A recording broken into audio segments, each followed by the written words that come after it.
नमस्कार, आप देख रहे हैं जनता टीवी और आपके साथ में हूं अमित शर्मा। पॉलिटिकल पंचायत में आज हम बात करेंगे कोरोना के चलते देश में बिगड़े हालात और ऑक्सीजन के आपातकाल की, क्योंकि देश के कई राज्यों में ऑक्सीजन की बेहद कमी है। मरीजों की जान मुश्किल में है, बावजूद इसके अब ऑक्सीजन पर भी सियासत शुरू हो गई है। बेशक प्रधानमंत्री नरेंद्र मोदी की ओर से कहा जा रहा हो कि इस महामारी से हम सभी को मिलकर लड़ना है, लेकिन राज्य सरकारों को अपनी लड़ाई से ही फुर्सत नहीं है। आरोप प्रत्यारोप का दौर लगातार चल रहा है। अब हरियाणा के स्वास्थ्य मंत्री अनिल विज ने कह दिया है कि वो दूसरे राज्यों को ऑक्सीजन नहीं देंगे, क्योंकि पहले उन्हें हरियाणा की स्थिति को देखना होगा, पहले अपनी पूर्ति करेंगे। इतना ही नहीं, मंत्री जी ने दिल्ली सरकार पर गंभीर आरोप लगाते हुए कह दिया है कि हमारे एक ऑक्सीजन टैंकर को लूट लिया गया और अब हम ऑक्सीजन पर पहरा बढ़ाने वाले। वहीं दिल्ली सरकार कह रही है कि हरियाणा और यूपी हमारी ऑक्सीजन सप्लाई को रोक रहे हैं। ऐसे में जब एक इंसान दूसरे इंसान के लिए मदद का हाथ बढ़ा रहा है, तो राज्य सरकारें एक दूसरे पर आरोप मढ़ने में व्यस्त हैं। ऐसे में जनता टीवी आज सवाल पूछ रहा है कि आखिर सांस पर सियासत क्यों। सबसे पहले स्वास्थ्य मंत्री अनिल विज की ओर से एक के बाद एक जो आरोप दिल्ली सरकार के ऊपर लगाए जा रहे हैं वो आपको सुनाते हैं और उसके बाद चर्चा की शुरुआत करेंगे। जो हमारे टोटल पेशेंट्स आ रहे हैं, एक्टिव पेशेंट्स हैं, उनमें 50% 3 जिलों के हैं, गुड़गांव के हैं, फरीदाबाद के हैं, सोनीपत के हैं, जो दिल्ली से सटे हुए हैं। पर अब मरीज है, अब दिल्ली में नहीं उनको व्यवस्था हो पा रही होगी और वो हमारे पास अगर आ गए हैं तो हम तो धक्का नहीं मार सकते ना जी। हम तो अपने पूरी क्षमता अनुसार उनको इलाज देने की कोशिश कर रहे हैं। कल हमारा एक टैंकर हमारे फरीदाबाद के अस्पतालों के लिए ऑक्सीजन लेके दिल्ली से जा रहा था। दिल्ली वालों ने, दिल्ली सरकार ने हमारे उस टैंकर को लूट लिया। ये बहुत गलत बात है। इस तरीके से अगर आपाधापी करेंगी सरकारें तो ये सारे अव्यवस्था फैल जाएगी। हालांकि अब मैंने आदेश जारी कर दिए कि जो भी टैंकर जाएगा वो पुलिस एस्कॉर्ट के साथ जाएगा, ताकि ऐसी घटना ना हो। लेकिन इस प्रकार से धक्के से किसी टैंकर से गैस निकाल लेना, ये बहुत निंदनीय बात है। तो आपने अनिल विज को सुना। इससे पहले हमने दिल्ली के डिप्टी सीएम मनीष सिसोदिया ने हरियाणा के ऊपर, दिल्ली के ऊपर, यूपी के ऊपर, माफ कीजिएगा, हरियाणा और यूपी के ऊपर क्या आरोप लगाया, ये भी आपने उनको सुना। और अभी आपने सुना हरियाणा के स्वास्थ्य मंत्री अनिल विज को, किस तरीके से उन्होंने कहा कि हमारा एक टैंकर दिल्ली सरकार ने लूट लिया, दिल्ली के लोगों ने लूट लिया। इसके साथ उन्होंने ये कहा है कि अब हमने ऑक्सीजन पर अपना पहरा बढ़ा दिया है। कोरोना से देश का हाल बेहाल है। हम सभी जानते हैं किस तरीके से ऑक्सीजन की भारी किल्लत से देश के तमाम राज्य, देश के तमाम जो अस्पताल हैं वो जूझ रहे हैं। और ऐसे समय पर जब सांस पर संकट है, स्थिति बहुत ज़्यादा विकट होती जा रही है, ऑक्सीजन पर जो सियासत है वो शुरू हो रही है, क्योंकि दिल्ली सरकार की ओर से हरियाणा के ऊपर आरोप लगाया जा रहा है और हरियाणा सरकार की ओर से दिल्ली सरकार के ऊपर आरोप लगाया जा रहा है। यानी कि आरोप प्रत्यारोप की जो राजनीति है वो शुरू हो चुकी है। और इसी को लेकर आज हम चर्चा करेंगे। हमारे साथ कौन कौन खास मेहमान मौजूद हैं, सबसे पहले उनसे आपका हम परिचय करा देते हैं। हमारे साथ विजेंद्र नेहरा जी हैं, जो कि बीजेपी के प्रवक्ता हैं। चेतन चौहान जी हैं, जो कि कांग्रेस के प्रवक्ता हैं। अजय गुलिया जी, जेजेपी के प्रवक्ता। और इसके साथ ही डॉक्टर अमिताभ गुप्ता जी, जो कि वरिष्ठ चिकित्सक हैं। आप चारों का बहुत बहुत स्वागत है।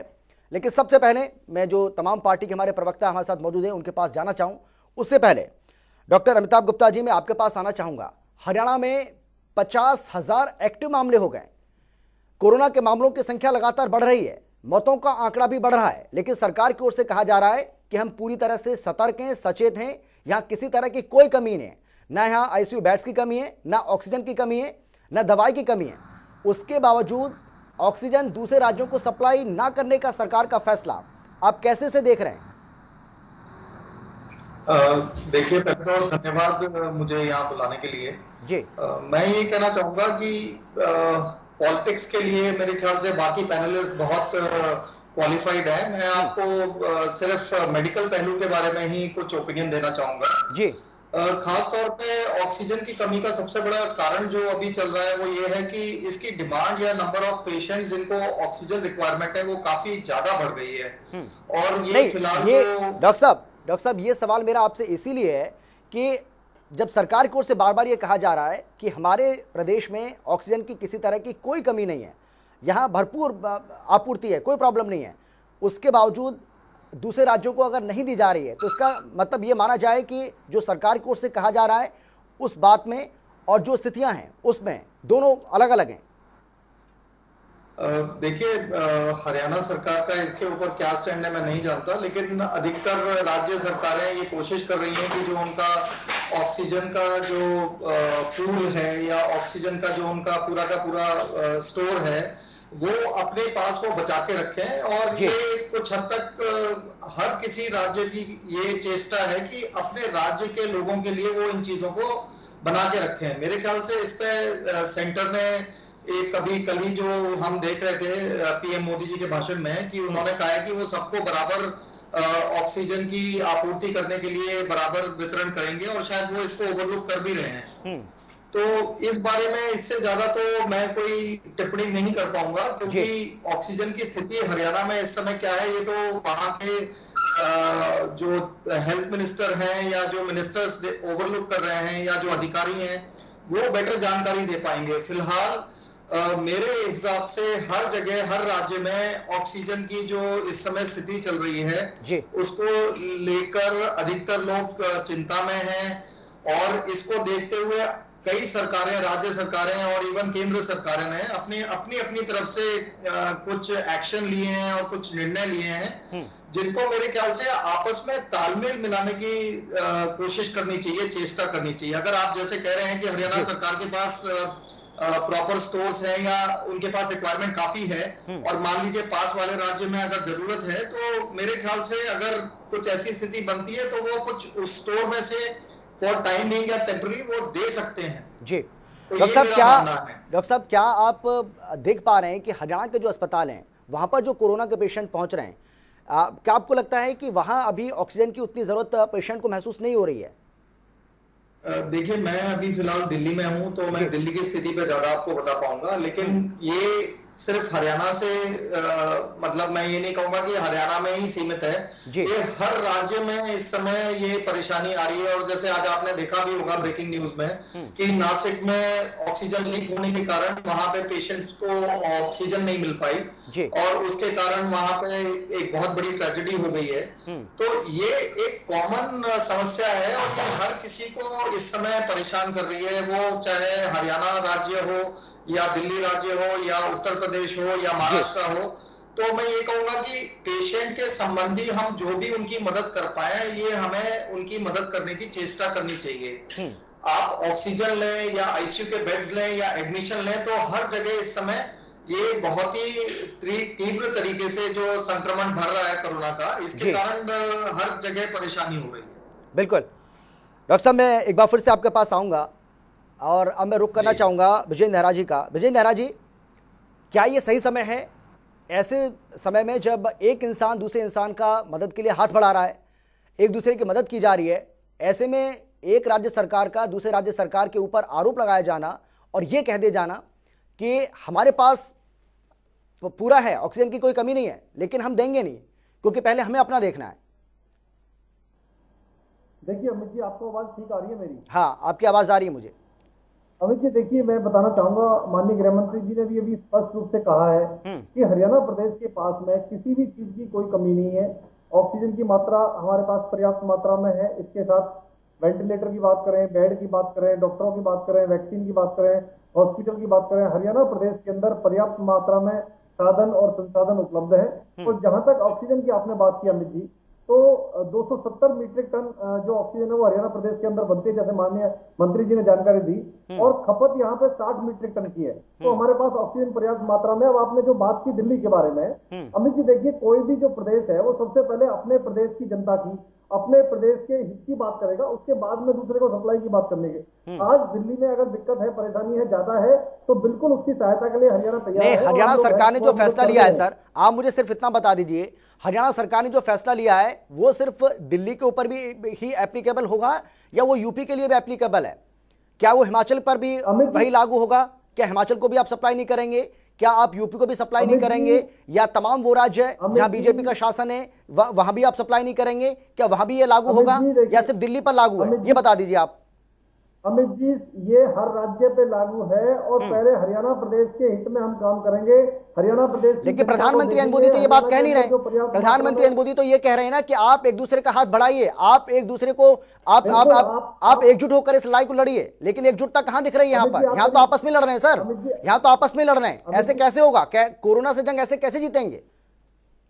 चलिए आप पहले सुन लीजिए अमित जी, मैं आपको बताना चाहूंगा, मैं वही बता रहा हूँ। हमारे माननीय मंत्री अनिल विज जी ने भी वही कहा और मैं भी वही बात कह रहा हूँ कि हरियाणा का हित में ध्यान रखते हुए हरियाणा के अंदर जो पर्याप्त मात्रा में ऑक्सीजन है उसकी पूर्ति होने के बाद जो हमारे पास है वो सबके लिए हाजिर है, चाहे वो दिल्ली है, चाहे वो यूपी है, चाहे वो राजस्थान है, चाहे वो पंजाब है।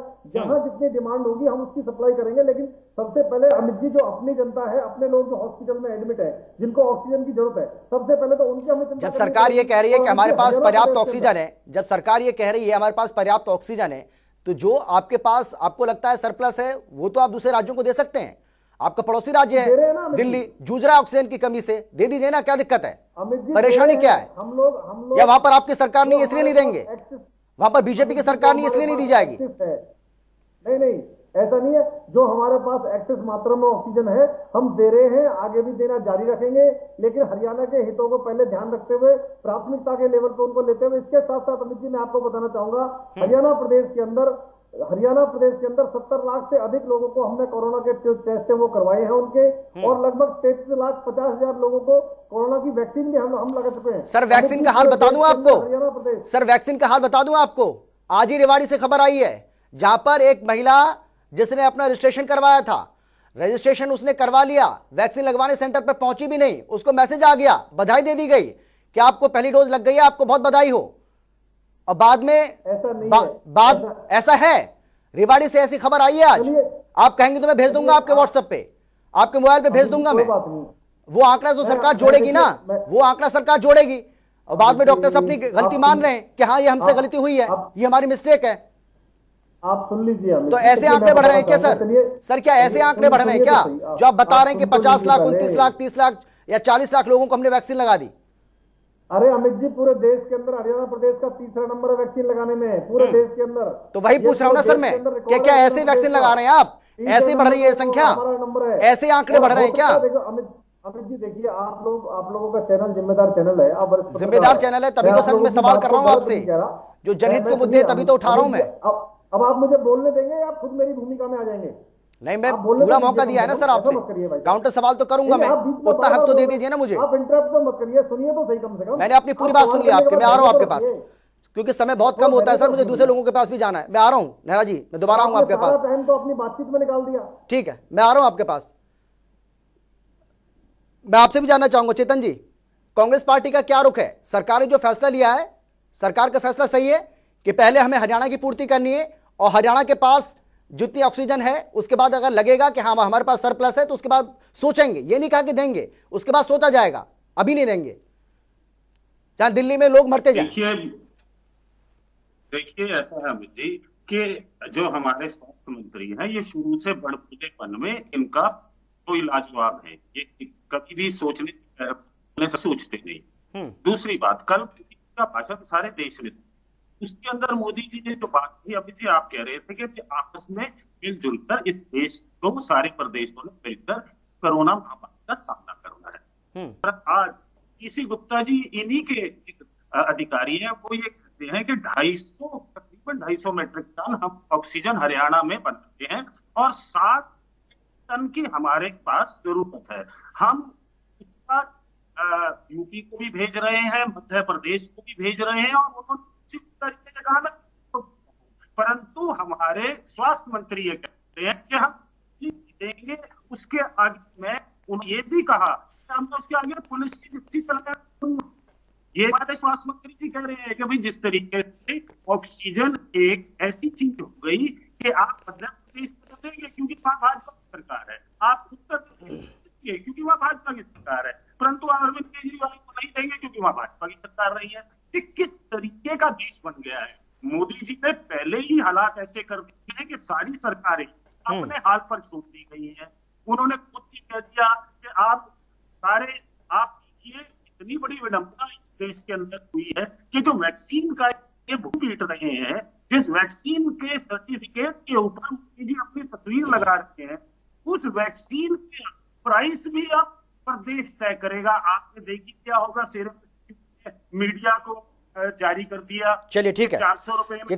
चेतन जी मैं फिर से आऊंगा आपके पास, और आपसे गुजारिश भी है कि आप अपना ऑडियो ठीक करिए। आपकी जो आवाज है वो प्रॉपर आ नहीं रही है, हमें ठीक से नहीं आ रही है, बीच बीच में आपकी आवाज कट भी जा रही है, थोड़ा सा इसको ठीक करिए। मैं आता हूं आपके पास। अजय गुलिया जी, सरकार ने जो फैसला लिया है, क्योंकि आप भी सरकार में, तो सरकार का जो फैसला है, सरकार के फैसले के साथ आप भी होंगे, लेकिन क्या ये सही फैसला है? आपको लगता है ऐसे समय में जब एक एक जान हमें बचानी है, प्रधानमंत्री नरेंद्र मोदी खुद कह रहे हैं कि हमें एक एक जान बचानी है, हमें एकजुट रहना है, और ऐसे समय में हरियाणा सरकार कह रही है कि हम ऑक्सीजन नहीं देंगे दिल्ली को? अमित भाई, चीज बता दूं कि मैं झज्जर जिले से आता हूं और मेरे यहाँ एम्स बाड़सा है। वहां पर लगभग 50% के लगभग मरीज जो है दिल्ली से आए हुए हैं। तो हरियाणा सरकार ने तो उनको मना नहीं किया, और आना भी चाहिए। देखिए, आपदा के समय हम सबको मिलजुल करके काम करना चाहिए, और उन लोगों का यहाँ इलाज भी चल रहा है, वेंटिलेटर भी पर्याप्त मात्रा में है, उनका इलाज भी यहाँ चल रहा है। और ये मेरे कहने की बात नहीं, आप स्वयं जाकर के भी जांच सकते हैं कि लगभग 50% के करीब मरीज दिल्ली प्रदेश से वहाँ हैं, और वो एडमिट है, उनका इलाज हरियाणा प्रदेश के अंदर हो रहा है। अब दूसरी चीज में सर, कुछ ऐसे लोग भी तो होंगे जो हरियाणा के दिल्ली में अपना इलाज करा रहे होंगे, वहाँ की सरकार भी तो कर रही है। अमित भाई, मैं तो मना नहीं कर रहा हूँ, मैं तो कह रहा हूँ ये होना चाहिए। देखिए, हम सबसे पहले देश, और दूसरी बात मैं एक चीज कहना चाहता हूँ, देखिए जिन राज्यों के साथ हमारी कमिटमेंट है, जिनके साथ हो चुका है ऑलरेडी कि भाई हम इनको ऑक्सीजन सप्लाई कर रहे हैं, अगर उसके बाद सरप्लस बचती है तो बिल्कुल हरियाणा प्रदेश दिल्ली प्रदेश को देगा, और देनी भी चाहिए। अगर उसके बाद सरप्लस, अगर आप ये दावा कर रहे हैं सर, अगर सरकार ये दावा कर रही है कि हमारे यहाँ पर स्थिति बहुत ज्यादा गंभीर नहीं है, हमारे यहाँ पर सामान्य स्थिति है, और आपको लगता है कि अमित भाई, जितनी जरूरत है, नहीं सर, डिस्टर्ब करने वाली बात ही नहीं है सर, मेरी बात सुनिए आप सर, सवाल करने का अधिकार तो दीजिए ना मुझे, आप सवाल करने का अधिकार तो है ना मेरे पास, तो मुझे सवाल तो आप करने दीजिए। मैं आपसे ये कह रहा हूं कि जब आप ये दावा कर रहे हैं कि आपके पास ऑक्सीजन की कोई कमी नहीं है, सरप्लस है आपके पास ऑक्सीजन, तो फिर आप जहां पर परिस्थितियां बहुत ज्यादा खराब हैं, विकट हैं, फिर वहां आप ऑक्सीजन क्यों नहीं देते?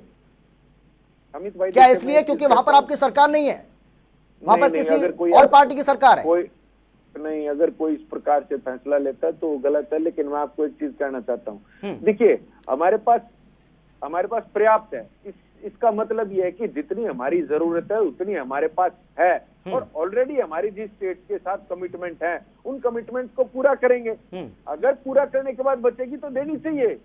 अगर आपके पास थोड़ी भी चीज, मैं मानता हूँ ज्यादा है, जिससे किसी की जान बच सकती है, तो आपको देनी ही चाहिए। और हरियाणा सरकार की तरफ से मैं आपको अश्योर कर देता हूं कि अगर हमारे पास थोड़ी भी सरप्लस होगी जिससे एक व्यक्ति की भी जान बचाई जा सकेगी, तो हरियाणा प्रदेश की सरकार बिल्कुल कोताही नहीं करेगी और ये देने का काम करेगी। लेकिन आप ये समझिए कि ये कहा कि पर्याप्त है, पर्याप्त का मतलब सरप्लस नहीं, पर्याप्त है, हमारा काम चल रहा है, ऑलरेडी जिनसे कमिटमेंट है उनको दे रहे हैं, जिनसे कमिटमेंट है आपकी, जिनसे एग्रीमेंट आप उनको दे रहे हैं। अगर उसके बाद सरप्लस हो तो बता दीजिए सर, जो दर्शक हमें और आपको सुन रहे हैं उनको बता दीजिए कि हरियाणा सरकार के कौन से ऐसे राज्य जिसके साथ कमिटमेंट है, कौन से वो राज्य आप बता दीजिए ना थोड़ा सा, क्योंकि हमें तो पता नहीं है कि कौन किससे आपकी कमिटमेंट है। अमित भाई, मैं आपके टीवी पर बैठ करके झूठ नहीं बोल सकता, लेकिन एक बात जरूर कह देता हूँ कि ऑलरेडी दूसरी सरकारें अगर हरियाणा प्रदेश को भी दिल्ली प्रदेश से या किसी दूसरे प्रदेश से किसी चीज की कोई रिक्वायरमेंट होती है ऐसी स्थिति में, तो वो पहले से अपनी मांग रखती है। और आपने सिसोदिया को सुना, दिल्ली के डिप्टी सीएम को, गुलिया साहब, आपने दिल्ली के डिप्टी सीएम को सुना क्या कह रहे थे वो अब से कुछ देर पहले, कि यूपी और हरियाणा हमारी जो ऑक्सीजन सप्लाई उसको रोक रहे हैं, हमारे टैंकर्स को रोका जा रहा है। ये आरोप लगा रहे हैं, वो गंभीर आरोप लगा रहे हैं आपके ऊपर, वो भी ऐसे समय में जब दिल्ली में हालात बदतर हैं, बहुत बुरे हालात हैं, अस्पतालों में देख रहे हैं आप, वो तस्वीरें आपने भी देखी होंगी। नहीं अमित भाई, मैंने देखी है, और ऐसी स्थिति में पूरा देश एकजुट होकर के, और मैं तो कहता हूँ एकजुट, इसमें कोई राजनीति नहीं होनी चाहिए, ना आज कोई किसी राजनीतिक दल में नहीं है। ऐसी स्थिति में हम सब भारत के नागरिक हैं, और चाहे वो दिल्ली प्रदेश से है, चाहे वो हरियाणा प्रदेश से है, सबको साथ मिलकर के, ठीक है, महामारी के आता हूं मैं आपके पास डॉक्टर अमिताभ जी, क्योंकि समय बहुत ज्यादा है नहीं, इसीलिए मैं आपसे बस ये जानना चाहूंगा कि अभी जो देश के हालात हैं, दिल्ली के हालात हैं, हरियाणा के हालात हैं या बाकी राज्यों के हालात हैं, उसे देखते हुए आप लोगों को क्या सलाह देना चाहेंगे, जो लोग इस वक्त हमें और आपको सुन रहे हैं, देख रहे हैं, जिनके मन में कोरोना को लेकर एक खौफ है, एक डर है, उनको क्या कहना चाहेंगे? किस तरह से वो अपना बचाव कर सकते हैं और आने वाला जो समय क्या उनके लिए वो और ज्यादा खतरे की घंटी वाला है? बिल्कुल ठीक कहा कि इस समय जो पूरी देश की जनता है वो पैनिक मोड में आ गई है, और ये जो हमें ऑक्सीजन की कमी जो नजर आ रही है उसका सबसे बड़ा कारण भी ये है कि हर व्यक्ति जो इस समय पॉजिटिव टेस्ट हो रहा है या जिसका टेस्ट पॉजिटिव आ जाता है कोरोना के लिए, वो तुरंत किसी भी अस्पताल में बेड के लिए जुगाड़ करने या उसकी मतलब एडमिशन के लिए पहुंच जाता है। तो सबसे पहले तो मैं ये कहना चाहूंगा कि हर व्यक्ति को हॉस्पिटल में एडमिट होना जरूरी नहीं, और इसका सबसे बड़ा अगर उदाहरण मैं दूं तो मेरे अपने खुद ससुर जी हैं जो कोविड पॉजिटिव हैं, वो होम क्वारंटाइन में हैं, उनका ऑक्सीजन लेवल स्टेबल है, वो 76 के हैं। तो हमें भी चिंता हुई थी, लेकिन हमने कोई पैनिक नहीं किया। हमने बस उनको ये कहा कि आप अपने स्वास्थ्य का ध्यान रखिए, अगर आपका ऑक्सीजन सैचुरेशन ठीक है और आपको कोई बुखार या फीवर वगैरह नहीं है, कोई आपको और कोई सिम्टम्स नहीं है, तो आप घर पे रह के भी आइसोलेशन में काम चला सकते हैं, और इसके लिए किसी अस्पताल जाने की जरूरत नहीं है। कोई भी अननेसेसरी टेस्ट, कोई भी एक्सेस में टेस्ट नहीं कराना है। लेकिन हाँ, इस समय स्थिति बहुत गंभीर है।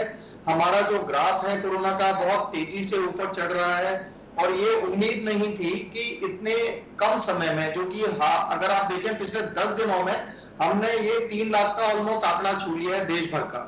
और साथ ही साथ ये पैनिक मोड में जो लोग आ गए हैं उसका कारण भी ये है कि इस बार के जो सिम्टम्स हैं वो कुछ अजीबोगरीब हैं। कई लोगों को तो बुखार ही नहीं आ रहा है, और को 5वें या 7वें दिन उनको सांस में दिक्कत आती है, और जिसके कारण एकदम से उनको ऑक्सीजन की रिक्वायरमेंट जरूरत पड़ जाती है जी। तो हर व्यक्ति को ऑक्सीजन की रिक्वायरमेंट नहीं है। पहले तो मैं ये साफ कर दूं, कम से कम 85 to 90% जो लोग हैं, 90% जो लोग हैं, ये सामान्य तौर पे जस्ट एक फ्लू लाइक सिम्टम, जो कि कॉमन कोल्ड, जो आप जुकाम हो गया, खांसी हो गई, गला खराब हो गया, दस्त हो गए, बुखार आ गया, या फिर आपके शरीर का टूटना या शरीर में थकावट, बस इतने ही उनको सिम्टम्स आते हैं। और उसके बाद अगर वो अपने आप ख्याल रखते हैं, घर में रहते हैं, ठीक खाना खा रहे हैं, आराम कर रहे हैं, विश्राम कर रहे हैं, नींद पूरी ले रहे हैं, तो उनको कहीं जाने की जरूरत नहीं है। और अगर उन्हें कंसल्ट भी करना है तो आजकल टेली कंसल्टेशन से वो किसी भी डॉक्टर से जुड़ सकते हैं और उसको फॉलो कर सकते हैं। पर ये चीज विशेष ध्यान रखने की चीज है, किसी की भी सांस उखड़ती है, मान लीजिए आप घर में ही ये टेस्ट कर सकते हैं कि आप तेजी से आप 15-20 कदम का अपने एक रूम में चक्कर मारें और फिर देखें कि आपकी सांस तो नहीं फूल रही है। और जहां तक दिल्ली सरकार का इस बात में निर्णय है वो ये कि अगर किसी व्यक्ति की सांस नहीं उखड़ रही है, उसको ऑक्सीजन लेवल उसका मेंटेन हो रहा है, तो वो घर में ही रह के आइसोलेट होके क्वारंटाइन होके अपना इलाज करे। तो मैं ये पूरे देश भर में, जैसे कल प्रधानमंत्री जी ने भी कहा था कि एक तो संयम बरतें, एक आपस में एक दूसरे की मदद करें, साथ ही अपना जो स्वास्थ्य है वो ठीक करने के लिए सही पोषण या सही आहार लें, पानी ज्यादा मात्रा में लें। आप अपने जो ऑक्सीजन का लेवल कैपेसिटी है सांस की, वो भी आप बढ़ा सकते हैं। उसका एक तरीका है कि एक जो हम कहते हैं प्राणायाम या गहरी सांस अंदर और लेके छोड़ना, और दूसरा अगर किसी व्यक्ति को सांस में फिर भी तकलीफ होती है तो वो पेट के बल लेट कर सो सकता है, जिससे कि आपके फेफड़ों की जो कैपेसिटी होती है वो थोड़ी बढ़ जाती है। बिल्कुल। तो ये कुछ तरीके हैं जिनसे आप घर में रह के ही इलाज कर सकते हैं। पर चलिए, बिल्कुल सर, समय की कमी है। आप सभी का बहुत बहुत शुक्रिया इस चर्चा में शामिल होने के लिए, अपनी अपनी बात रखने के लिए। तो कोरोना से देश का हाल बेहाल है और ऑक्सीजन की कमी से अस्पताल लगातार जूझ रहे हैं। ऐसे में हरियाणा सरकार का यह फैसला क्या सही है, इस पर आप विचार करिए। फिलहाल इतना ही।